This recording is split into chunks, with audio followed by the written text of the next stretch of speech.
Hello everyone, Hafsa here. Now that we finished with the pre-production and have a better understanding of animation and camera movements, it's time to move to the last section of the course, making an independent animation from start to finish. In this section, I'm going to teach you how I make my own animation with my iPad as my main workstation using FlipperClip and Procreate. These softwares are not very usual in the animation field, and in fact they lack a lot of features. But the techniques that I'm going to teach you are applicable to any other type of animation software as long as you have an animation feature, an onion skin, and layer blending modes. Some parts of the production can also be made by any other type of software even without these features, or they can even be done by hand on paper. Today's lesson can be done with any type of medium, and we'll be focusing on storyboards. The storyboard is usually the first step in animation production, or for really any type of video production. Where you're working with a team or presenting an animation to a possible client, the first step is having a storyboard. The storyboard is used as a reference for your team, your client, and for yourself, so that everyone is on the same page about the composition, movement, and timing of everything in your animation. In essence, this is the way to show the most information with the least amount of work involved. This might sound easy because technically the amount of work is much lower than making the entire animation.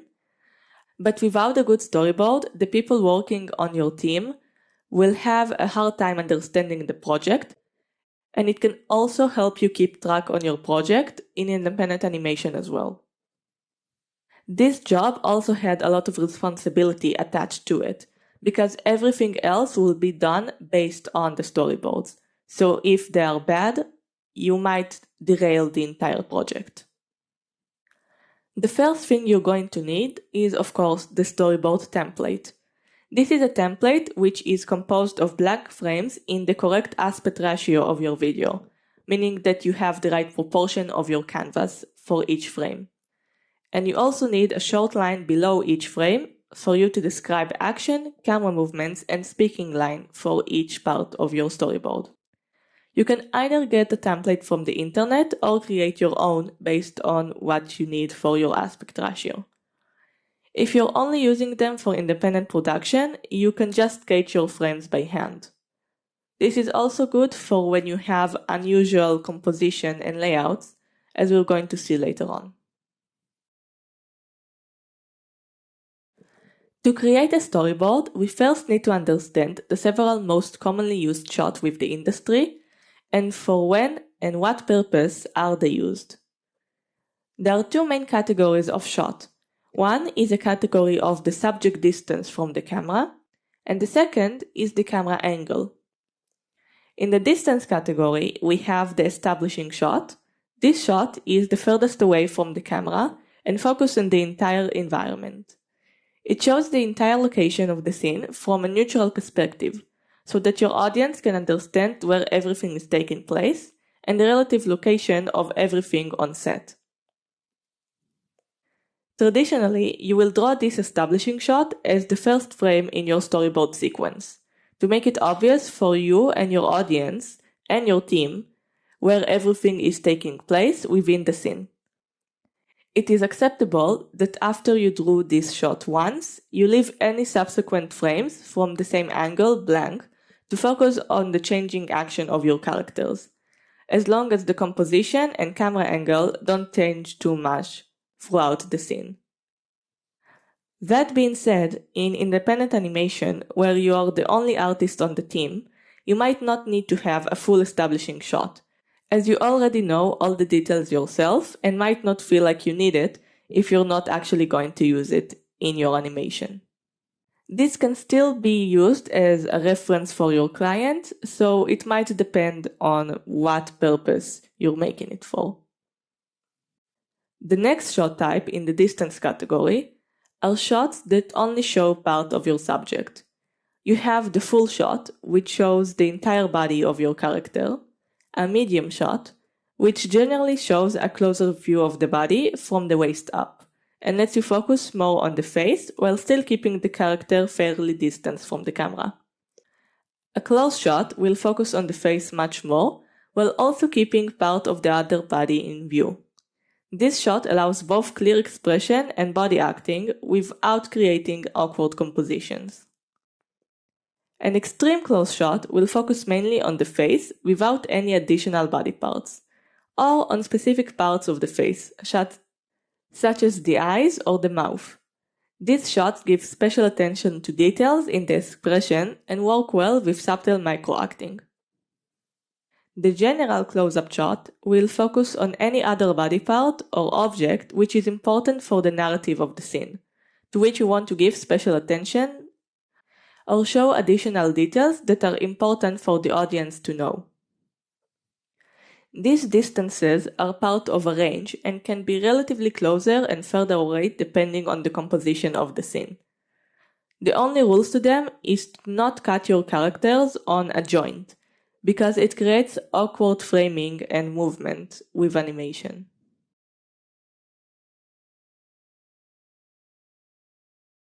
The next category of shot relates to the angle of the camera in the environment and the dynamics between the objects in the scene. An up shot looks at your subject from below and will give the object a sense of grandeur, with the most extreme version of the up shot being the worm eye view, which is looking at the object from the floor. This type of shots usually use extreme perspective and actually deform your character model quite a lot. As we've seen with the perspective animation lesson, this might mean that your entire perspective is going to be shifted and deformed as needed, depending on the effect that you want to have within your scene. The down shot is the opposite of the up shot, and it looks on your subject from above. This is usually used to emphasize the smallness of a character, with the most extreme version of it being the bird eye view, which is looking at your subject directly from above, but it can also be used to show some details that are not possible to view from a regular angle, or that they are possible to view but they don't have the right emphasis.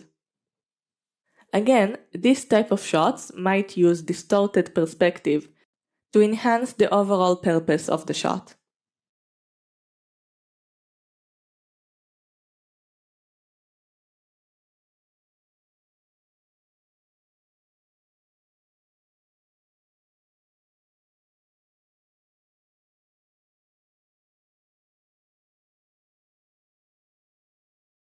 An over-the-shoulder shot is positioned behind and slightly above your character, and will emphasize the face of one character, or the details in the environment, while obscuring the face of the character that we're following. This type of shots creates depth and can have interesting dynamics between characters and objects in the environment. Using the size imbalance of different objects on your screen, you can actually show some narrative points with the positioning and staging of your characters and objects themselves. The two shot is a shot which usually gives equal emphasis to both objects in a frame. These shots tend to be quite flat looking as opposed to the over-the-shoulder shots, and might need additional background details or interesting composition and body language to make them look more appealing. On the other hand, they are pretty useful to show emotions and interactions between characters, as well as give some symmetry to certain scenes, and are very useful especially when making abstract animations. The two shot also have additional frames which use the same type of composition of having equal emphasis on different subjects, but the name will change depending on the number of subjects within the scene. So 3 objects will be a 3 shot, multiple objects will be a group shot, etc. The last type of shot in this category is the POV shot, which stands for point of view. These are seen from the character's perspective, and depending on the narrative in the scene and the character's position, we can have many different moods and atmospheres to them. This type of shots are usually using the track in and track out composition and camera movements, and actually can be quite difficult to recreate because we're going to make somewhat random abstract movements depending on the actions that the character is performing. I haven't really covered it in the camera lesson, but basically this is just an extreme version of using both track in or out, as well as the track follow techniques. And you might even need to use additional perspective pans to create certain effects depending on your character positioning and actions within a scene. Basically, a POV shot is just an exercise in camera movement. A good storyboard will only contain the relevant information which is needed for the team, client, and yourself to understand the idea behind each shot and movement. When creating a storyboard, you would want to have variation between the shots in a way that both engages and emphasizes the point of the scene or sequence, and allows your audience to understand what is happening throughout it. This is achieved by the staging of your scene. You need to make sure that the important information is presented clearly. This can be done by changing the position of the object in the environment, making a composition which draws the eyes of the viewer to the focus point, or use dynamic lighting in your scene to emphasize certain parts of it.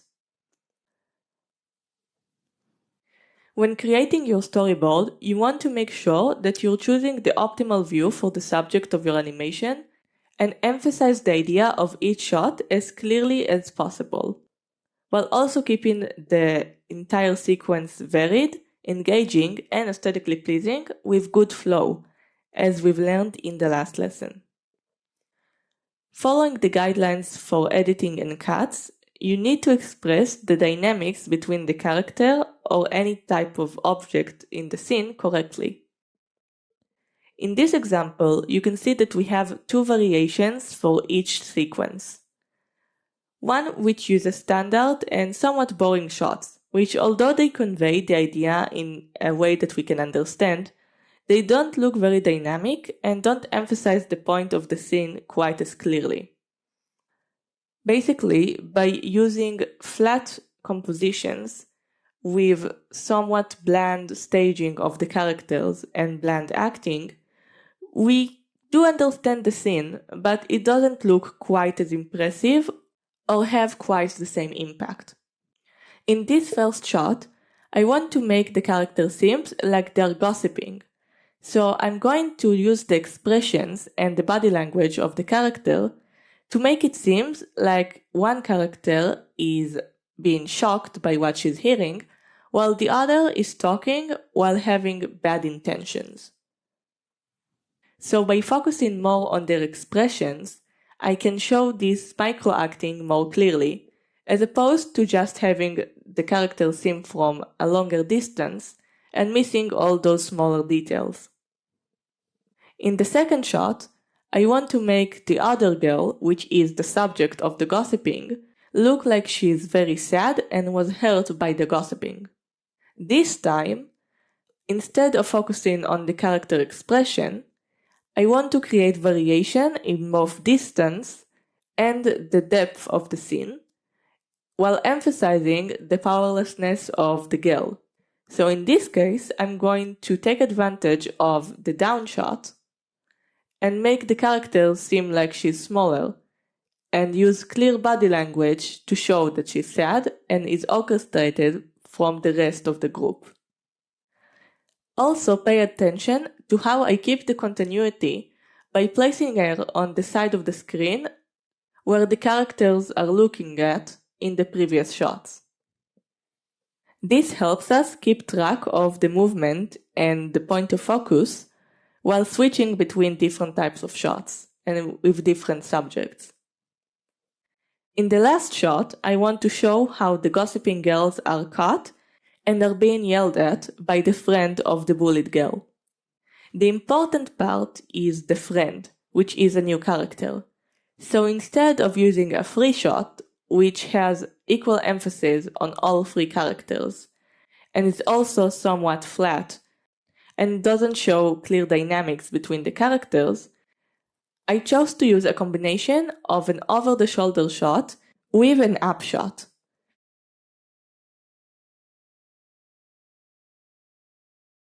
Makes the composition more appealing and interesting, gives more depth to the shot, and also show clear dynamics of power and importance for the characters in the scene. This also let us play around a little bit more with the body language and expressions of the characters, because we can see them more clearly as opposed to just having them all in a straight line. In general, you can see that by changing the angles and distance of your camera between each shot, we have a more dynamic sequence with more impact.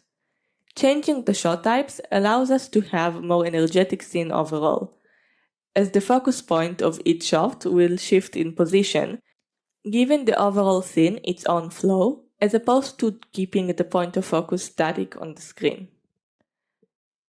You do need to be careful to keep the point of focus moving in a smooth flow between each shot though, because bouncing it around might make it difficult for your audience to understand what is going on if you're using quick cuts. In this storyboard, you can see how using varied expression and body language can make your scene look more dynamic and engaging, as opposed to just relying on simple expressions or simple positioning.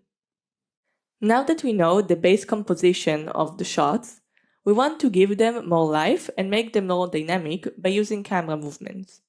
We've already learned how to create the camera movements in a previous lesson, but now we'll see how to represent them in the storyboard itself.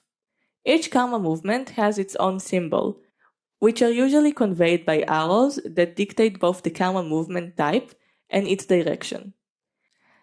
These arrows will be drawn between the first and last frame of the camera movement, with the movement drawn on the storyboard itself, and sometimes with written notes such as when to use slow in and slow out, or the duration of the entire shot. The first and most basic move is the pan, in which the camera moves in a straight line in one direction on the screen, in a constant or changing speed while employing the ease in or ease out motions. This type of smooth movement can be in any direction without affecting the actual technical process of the camera, as we've seen in the camera movement lesson. But by drawing your background with different layouts and perspective, you can either achieve a follow tracking shots or a perspective changing shot. Like we've learned in the camera movement lesson, you'll have to draw the correct perspective for each part of your storyboard. So as you can see here, because we have connecting frames between each part of the storyboard, it looks like I have a complete layout. But depending on the length of the entire shot, you might need to change the layout and make it even longer to fit the duration or action of your characters throughout the shot, and this is the job of the actual layout and background artists. You don't need to make sure that your entire layout is connected between each separate frame in the storyboard.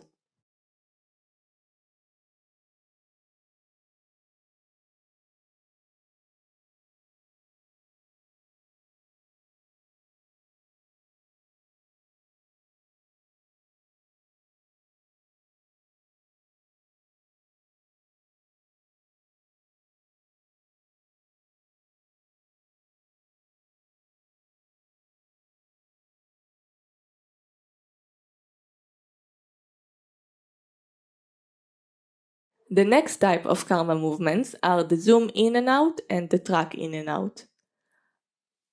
Although the technique to achieve each of them is similar, done by enlarging and shrinking your background image, the final result will look different. With the zoom in technique, the character itself will change its size in the same rate as the background, giving the impression of the camera changing lenses and focal points to enlarge the detail without the camera changing position in the environment. In the track in or out option, the character size will stay the same, giving the impression that the camera and the character are both moving in a 3D environment.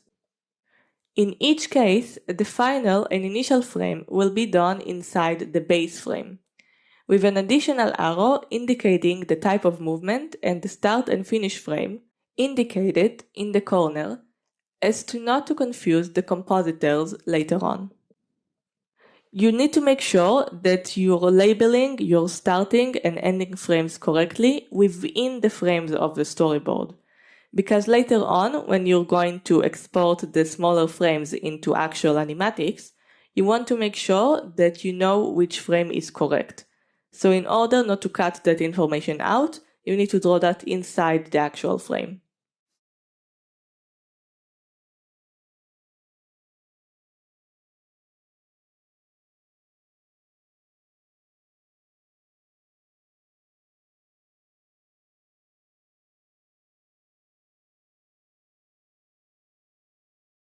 The third type of camera movement is a combination between the previous two movements, meaning that you have a movement both on the x-axis, where you have the track on the pan shots, and the y-axis, where you have the zoom and track in and out shot.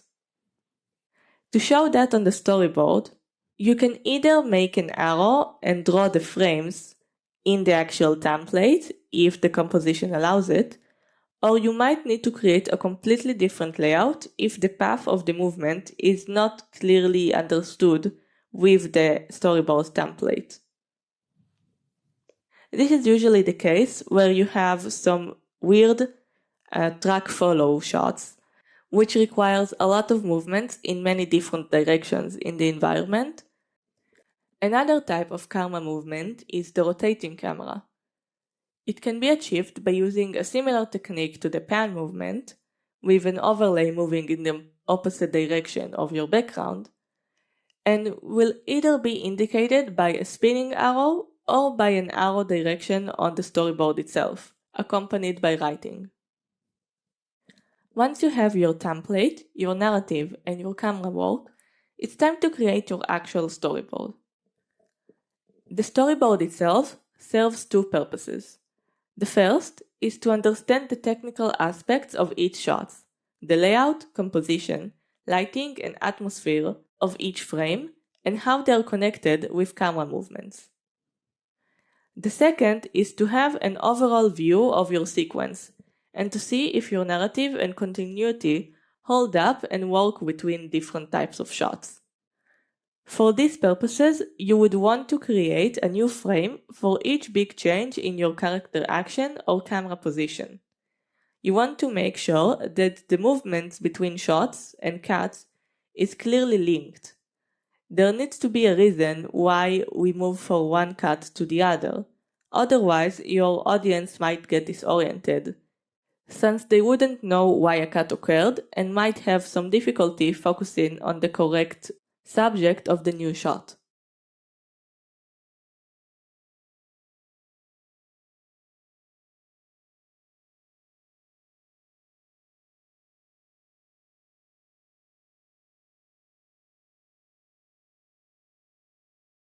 When changing shots between cuts that have the same subject in them, you need to have connected movements between each cut, so that there is a feeling of continuation of the movement. When switching subject between shots, you want to make the change motivated. You need to show the interactions of the subjects before the cut. Otherwise, you might risk making it look like you've changed the scene between shots, because there wouldn't be clear interactions or indications of the subjects being in the same environment, even though they should interact and be aware of each other. Every new frame within the storyboard will need to contain a depiction of your layout and composition within the shot, while keeping the characters' relative heights, interactions, and movement consistent and connected.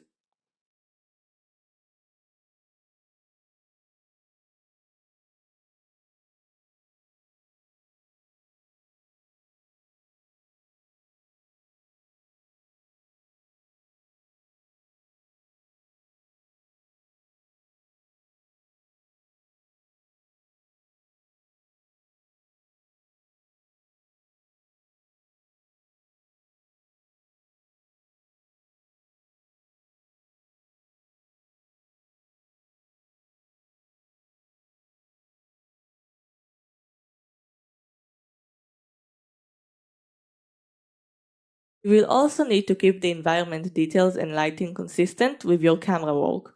So if you're switching point of views or angles, you need to make sure that the environment details are in the correct positions with the correct lighting directions on them.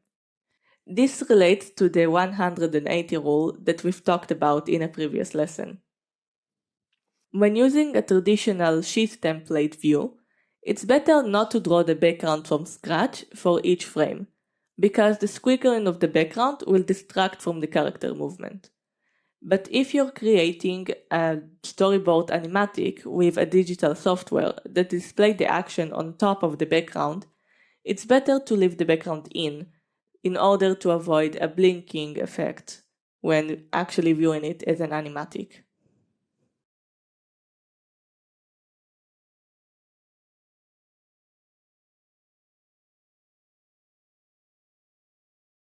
If you are going to use your backgrounds with the animatic, it's important to clearly show your general lighting and values within the scene, to make sure that your team understands the vision, mood and atmosphere for each shot and keeps it correct when trying to animate or create the backgrounds.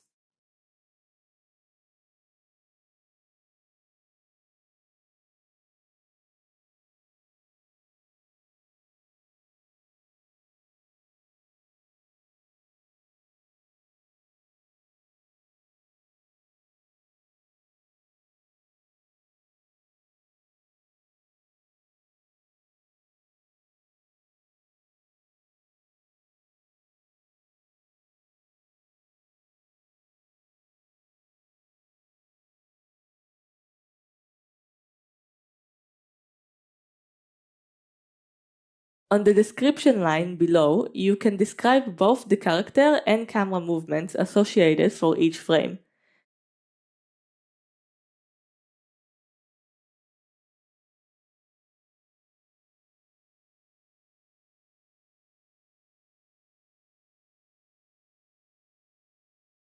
And you also need to use clear arrows to show the direction of your character actions in the scene.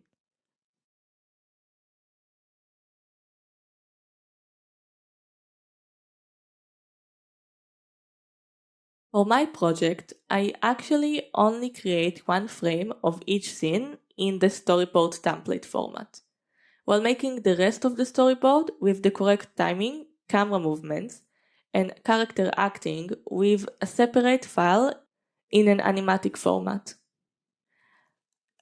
I actually do it because it is easier to later export and work on the storyboard with multiple software on the iPad with the animatic format, as opposed to just exporting each frame in the storyboard template format individually and later adjusting the timing with the animation software itself. I still use the template format to make it easier to see the overall story and how each shot connects to the next one, as well as seeing that I make a good flow with the actual focus points in each shot. This is also easier to make when trying to come up with ideas for a new project, because you can see the entire story with one look. The template also makes it easier to make changes to the base composition of each shot in a way that is connected to the other shots in the sequence.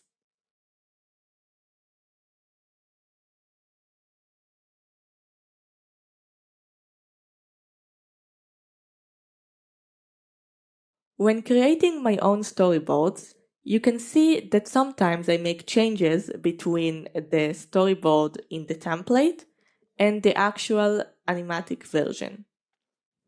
With the bigger canvas of the animatic versions, I can make more detailed and precise compositions with the background, which are later going to be used as a base for our actual background, because these are essentially the thumbnails that are going to be used to later create the background, the same way that we did in the first background lesson.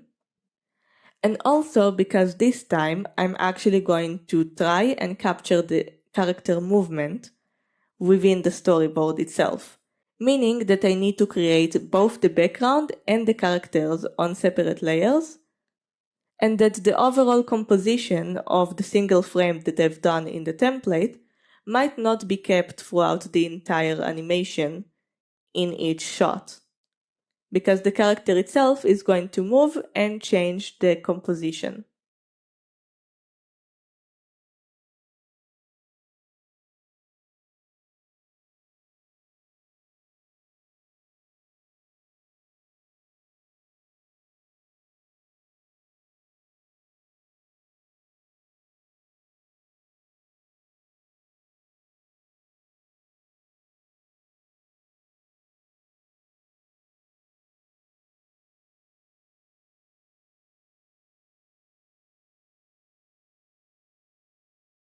However, this type of animatic is important for the timing aspect of the animation, because in the actual storyboard template, we don't have the possibility to show it at all. So in this case, you need to basically break down the movement to what you want it to be and match it to the length of the shot. In this case, you're just going to draw the most basic and important frames for the creation of the movement and try to hold them for the correct amount of time using the frame delay feature in Procreate.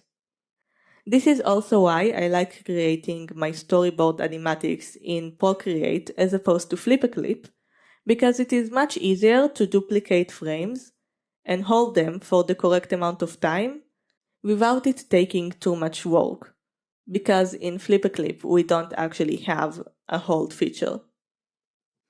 It is also easier to create the atmosphere of the scene using the built-in soft brushes. The animatic also lets you play around with camera movement, because you're basically creating a very rough approximation of what type of animation you want to have. And it is quite easy to play around with the object transformation tool in Procreate, because the quality of it is kept for a lot longer than the transformation tool in Flip a Clip.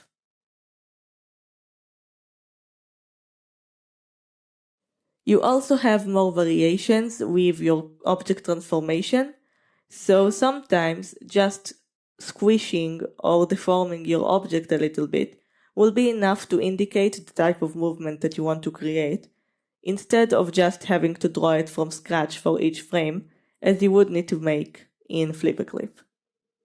Basically, each type of storyboard method has its own strengths and weaknesses.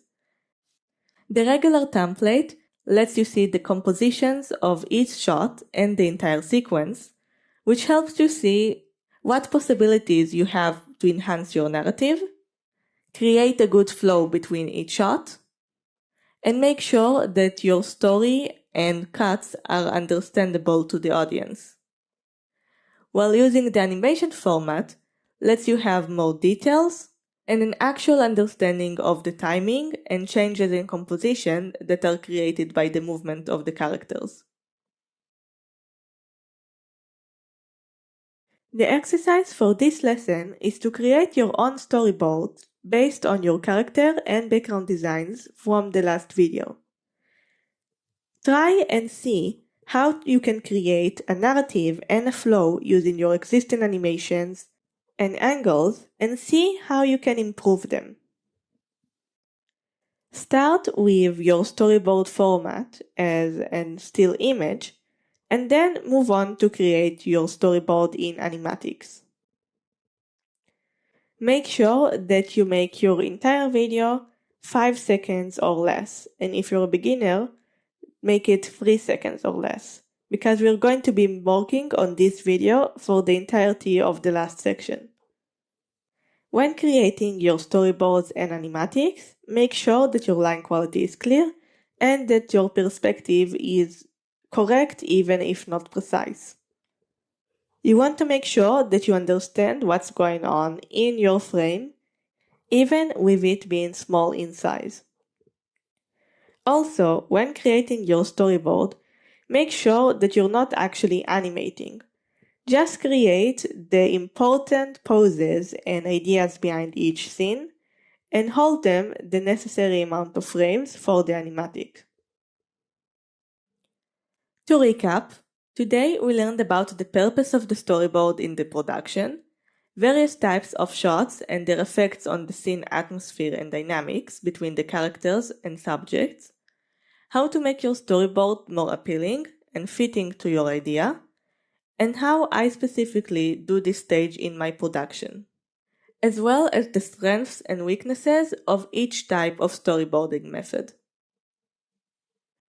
Next time, we're going to learn the different techniques I use to make the storyboard into actual animation, as well as some exporting and importing methods between softwares. Thank you for watching and see you next time.